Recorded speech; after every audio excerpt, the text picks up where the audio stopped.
प्राणी मंगल और मत्स्य विभाग मिलित आनुकूल्य आरंभ है प्राणी और मत्स्य मेला 2024। विभिन्न प्रजातिर कुकुड़ा बतक छेली गाई देशी विदेशी संकर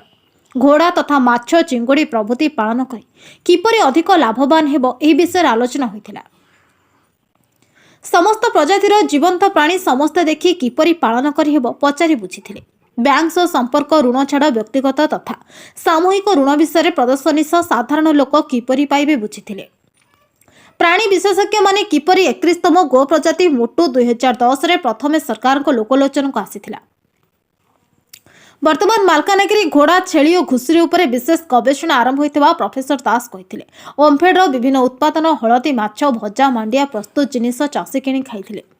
कृषि विज्ञान केन्द्रर वैज्ञानिक माने विभिन्न घास चाष स्वल्प पानी रे बहुमुखी प्राणी पालन विषय बुझाइथिले। कार्यक्रम में उत्तम चाषी स्वयं सहायता गोष्ठी मानक पुरस्कार दिया जाइथिला। प्रोफेसर सुशांत कुमार दास प्राणी प्रजनन और आनुवंशिक विभागीय मुख्य ओडिशा कृषि और वैषयिक विश्वविद्यालय मालकानगिरी आछंती एठी मालकानगिरी गोटे अन्यतम ब्रीड रही जहाँ 2010 रे आपन द्वारा बर्तमान तार विकास विचार रही हाँ मोटू मोटू है देशर 31तम देशी गाई प्रजाति जेतबळे स्वाधीनता हेतिला हमर सेतबळे 30 प्रजाति थिला 31तम प्रजाति हेतिला मोटू एक संगरे मोटू बिंझारपुरी खरियार घुमसुरी ओडिशार 4टी प्रजाति हेतिला। एई मोटू गाईर विकसित हबा कथा मोटू गाईर जहा द्वारा कि संरक्षण एवं तार उन्नति ए दुईटा ऊपर काम करबा कथा एवं काम करबा पई प्रयास जारी रहितिला किंतु ताकू काहे कि सठिक भाव में हो पारि नाही कारण आमर उद्देश्य है मोटू गाई को मोटू गाईर शुक्राणु सहित मोटू षंडर शुक्राणु सहित संगम करवा यहाँ मूल उद्देश्य तांको क्रॉस ब्रीडिंग बा संकरीकरण करवा उचित नुहे जहाँ द्वारा कि संरक्षण हो पार। एवं द्वितीय कथा उन्नति केमती हम जेनेटिकल इम्प्रूवमेंट जोटा कहते उन्नति केमती हम ना जो गाई अधिक क्षीर दौ ता छुआ को जदि आम षंड भाव में व्यवहार करबा पर पीढ़ी रे ताले समानकर उन्नति हम एई दुईटा जिनिस पई हमर गोटे खसड़ा प्रस्तुत हेइथिला किंतु एठी गोटे ब्रीडर सोसाइटी अछि से ब्रीडर सोसाइटी एवं हमर प्राणी चिकित्सा मुख्य ए दी जण मिसिकिरी ताकू आगु को नबार कथा नहीं पारि नाहंती या ऊपर निश्चित भाव में सठिक माने स्टेप्स जति नबा कथा निया हेई नाही किंतु आसंता दिन मानकरे ताकू निया जिबा उचित एवं निया जीव मत कथा आसी जे ओडिसा रे आपण 4टी ब्रीड कहले वर्तमान सेमानक द्वारा किछि जे संग्रहित होछि केते परिमाण रो नवा ब्रीड करिया पय योजना चालछि प्रशासन रे। हां देखंतु मालकानगिरी रो गोटे बहुत भलो जिंसटे हमें पाइछु एबे मु ताको अप्लाई करिछि हम ओडिशा कृषि और वैषयिक विश्वविद्यालय तरफ आम अप्लाई करिछु नेशनल लेवल ले जातीय स्तर रे घोड़ा जोटा कि मालकानगिरी एवं गुरुप्रिया सेतु आरपटे जो चित्रकोंडा अंचल रे सेमान देखा जांती आंध्र रे मध्य देखा जांती तेणु ताकू ओडिशार मान्यता ओडिशार घोड़ा हिसाब रे मालकानगिरी पोनी ए नामकरण रे आमे जातीय स्तर रे ताकू चिन्हट करबा पई अप्लाई करिछु जदी ठीक ठाक चले ताले मासे 2 मास 3 मास भीतर से जातीय मान्यता प्राप्त हो पारिबो जहा द्वारा कि तारा संरक्षण काम मध्य आगे पारिबो। तन्मय कुमार बेहरा आमर कृषि विज्ञान केन्द्र रे क्षेत्र परिचालक रूपे कार्यरत आमर आज जिला स्तरीय मत्स्य प्राणी संपद मेला 2024 मसीह आमर 7 नंबर एटा मेलाटा आयोजित होईछि। आमर कृषि विज्ञान तरफ आम एठी आमर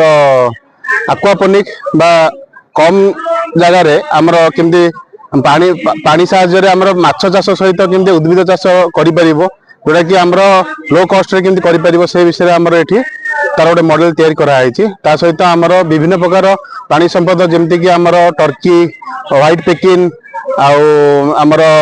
कड़कनाथ ए सब तार मॉडल गुड़ाक रखा जायछि जोटा कि चाषी माने एथिरे अवगत है कि आमर नॉर्मल कुकुड़ा फार्म छाड़ी कि एई फार्म करिकि भी से अधिक केमती लाभवान पाई परिबे से विषय रे आमर एठी किछि आमर इनफॉरमेशन दिया जाउछि ता सहित बुकलेट भी दिया होछि ତା ସହିତ ଆମର କେମିତି ଆମର ହାଇବ୍ରିଡ ଚାରା କେମିତି ପ୍ରଡକ୍ସନ କରାହବ ଆଉ ଅଧିକ ଅମଳ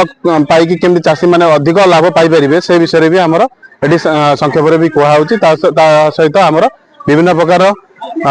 ଆମର ଯେମିତି ଫୋଡର କ୍ରପ ଯେମିତି ଆମର ଆଜୋଲା ହଉ ଡକୱିଡ ହଉ ଏଇ ସବୁ ଜିନିଷ ବି ଦିଆ ତାର ସବୁ ପିସ୍ ରଖା ହେଇଛି ଯୋଉଟା କି ଆମର ଗୋ ଖାଦ୍ୟରେ ବି ୟୁଜ କରାଯାଇପାରିବ। ଯାହା ବିକାଶ ପାଇଁ ମାନେ ଯେ ଖାଦ୍ୟର ବାହାରେ କିଣୁଥିଲେ ଏବଂ ସେମାନେ ତାଙ୍କ ପୋଖରୀ ଗନ୍ଧିଆ ଭିତରେ ଖାଦ୍ୟ ତିଆରି କରିପାରିବେ। ଆଜ୍ଞା ତ କଣ କଣ ସେ ମଡେଲ ଖାଦ୍ୟ ଗୁଡିକ ଅଛି ଯୋଉଟା ଆମେ ପୋଖରୀରେ ଅଟୋମେଟିକଲି ବଢିପାରିବ? ହଁ ଆମର ପ୍ରାୟତଃ ଆମର ଗୋ ଖାଦ୍ୟ ଗୁଡାକ ସେମାନେ ବାହାରୁ କିଣୁଛନ୍ତି ଯୋଉଟା କି ଆମର ତାଙ୍କୁ ଅଧିକା ପଇସା ପଡୁଛି। ସେମାନେ ଆମର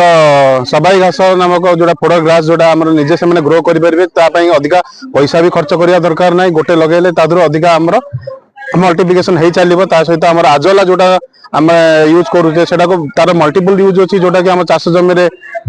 ଯବକ୍ଷାରଜାନ ବଢେଇବା ସହିତ ଆମେ ତାକୁ ଗୋ ଖାଦ୍ୟ ଆଉ ଛେଳିର ଖାଦ୍ୟ ରୂପେ ଭାବେ ୟୁଜ କରିପାରିବା। ତା ସହିତ ଡକୱିଡ ମଧ୍ୟ ଆମର ମାଛ ଖାଦ୍ୟ ଭାବେ ୟୁଜ କରାଯାଉଛି।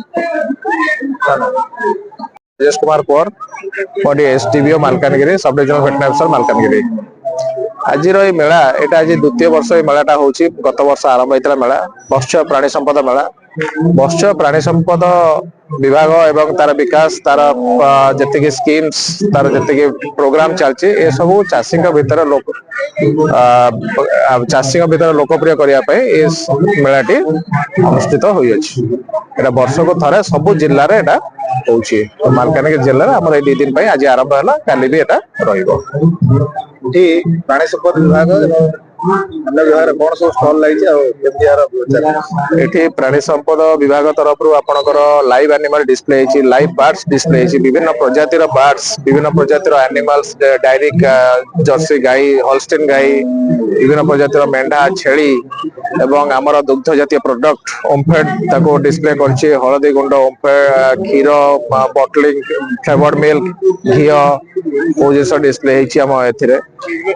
सहित आम विभिन्न स्कीम्स गुड़ा जो गवर्नमेंट स्कीम्स अच्छे कामधन योजना गोमाता योजना ये सब जिन भी आप चाषी मान पुंखानुपुंख बुझा हो तार लाभ विषय जना बैंक मान जो ऋण व्यवस्था बैंक मान आमर अच्छी केसीसी योजना अच्छी केसीसी योजना बैंक मान सहित कथा नाबार्ड सहित कथा जो मैंने से सब्सिडी फाइनेंस नौ से केसीसी ऋण माध्यम आउ थे रिफाइनान्स करने जो रिकरिंग कॉस्ट एक्सपेंडिचर करने योजना कर अंतर्भुक्त करूँ। मालकानगिरी रामकृष्ण चौधरी रिपोर्ट नायबती टीवी।